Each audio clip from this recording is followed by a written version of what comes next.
Alexandre de Moraes disse, durante a palestra organizada pelo Grupo LIDE, que o Tribunal Superior Eleitoral enviará um projeto para regulamentar as redes sociais. Segundo o presidente da Corte, a justificativa seria o combate às alegadas fake news. Nós adotamos várias medidas que agora levaremos, a partir de uma comissão instituída no Tribunal Superior Eleitoral, ao Congresso Nacional, mecanismos de regulamentação das redes sociais. As redes sociais, elas não podem ser nem mais nem menos controladas do que as demais empresas de mídia. Estrada ainda comparou a internet ao tráfico internacional de drogas, dizendo que é preciso combater as ideias contra a democracia. Questionado se a regulamentação não poderia acarretar em censura, Moraes declarou que, abro aspas, quem tem coragem de publicar tem que ter coragem de se responsabilizar. Fechou aspas. Pavinato. Olha, isso é um assinte.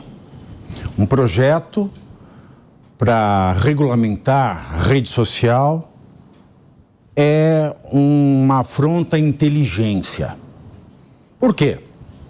Em primeiro lugar, a rede social, a plataforma digital, ela é, dizem, a praça pública da modernidade. Isso é verdade. Tanto é que eu tive observando nos últimos meses, nas mensagens, nos comentários às minhas postagens no Twitter, por exemplo, eu já tenho um número bastante representativo de pessoas que pedem esmola nos comentários. Pedido de esmola fornecendo o número de Pix. Veja como isso tem relevância nessa comparação da praça pública. Como é a praça pública brasileira? Lotada de gente pedindo esmola. Lotada de gente desempregada e alijada de educação, instrução. Como é que é a rede social? Eu já vejo gente pedindo esmola e pessoas que escrevem textos e compartilham pensamentos que são condizentes com a falta de educação formal e instrução de cidadania. Por quê? Se o Estado brasileiro arrogou para si esta responsabilidade na Constituição de 88, da mesma maneira que eu encontro pessoas sem instrução e pedindo esmola na Praça da Sé, eu encontro pessoas sem o preparo para falar e debater a democracia e para saber aquilo que é ou não crime, para saber aquilo que é ou não um ato antijurídico, ao lado de pessoas que já estão pedindo esmolas numa plataforma digital. E o que eu quero dizer com isso, com relação a essa lei que eu disse que é uma afronta à inteligência? Se existem leis que regulam a vida na praça pública, na Praça da Sé, seja lá qual praça física, em uma rua que esteja no mapa, na geografia deste mundo fenomênico que eu toco, que eu cheiro, que eu me arrisco, que eu sinto, as regras são as mesmas para a vida na praça digital, na plataforma, na rede social.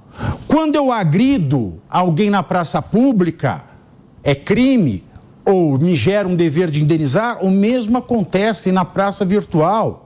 E tudo que acontece no mundo virtual tem o seu correspondente no mundo físico. É claro que a consequência aqui, no caso de um dano moral ou de uma mentira, tem um efeito muito mais danoso, porque na praça digital não existe a barreira da geografia.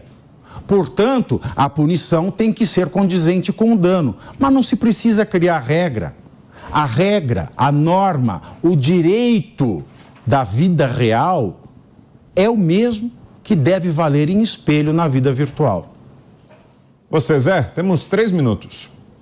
Eu concordo 100% e acho que há hoje um distanciamento. Algumas pessoas acham que na vida virtual pode tudo e que não tem absolutamente nenhuma relação com a vida real. Se na vida real você não pode agredir as pessoas, na vida virtual também não. Ou você pode agredir, porque a Constituição garante o direito à livre expressão, mas você sofrerá as consequências. E acho que a regulamentação, esse é um termo que está sendo estigmatizado, como no passado era tal flexibilização, agora é regulamentação. Eu costumo citar o exemplo do carro. Quando existiam 5 carros em São Paulo, era um brinquedinho de gente rica, ninguém levava a sério esse invento, né? Não precisava de nenhuma regulamentação. E aí o carro começou a aumentar a velocidade, matava gente, atropelava, precisou regulamentar. Contramão, mão única, estacionamento proibido, não pode aqui, e depois o controle de velocidade, assim por diante. Isso não significa proibir o carro, mas significa que é preciso regras, e entendo que precisa regras nas mídias sociais e na relação em geral da internet. Não pode ser uma terra de ninguém. Mas isso não pode ser argumento para levar a fazer qualquer tipo de censura. A censura é inconstitucional. Ela não pode ser realizada por ninguém, nem pelo judiciário, nem mesmo por uma legislação no Congresso Nacional. Não se pode usar esta falta de regulamentação. Regulamentação, gente, entenda, regulamentação é dar inclusive direitos, inclusive ampliar direitos. Eu entendo que hoje o consumidor de mídias sociais não tem direitos. Deveria. Eu entendo, inclusive, que pode-se usar o Código de Defesa do Consumidor como direito do usuário. O usuário assina um contrato de adesão com a mídia, é um contrato de adesão. Ele não paga, mas aceita. É um contrato virtual. E um contrato, ele tem que ter 2 vias, né? O direito do usuário e o direito da empresa, que tem muito mais poder. E hoje uma empresa pode simplesmente te tirar, pode te apagar, pode definir o que você publica ou não. Isso está errado.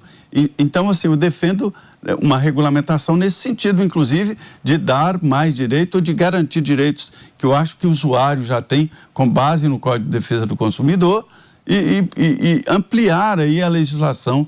Não pode virar censura, mas é preciso sim uma legislação. Mas eu vou te dizer, o mundo inteiro está atrás disso e ainda não conseguiu uma solução.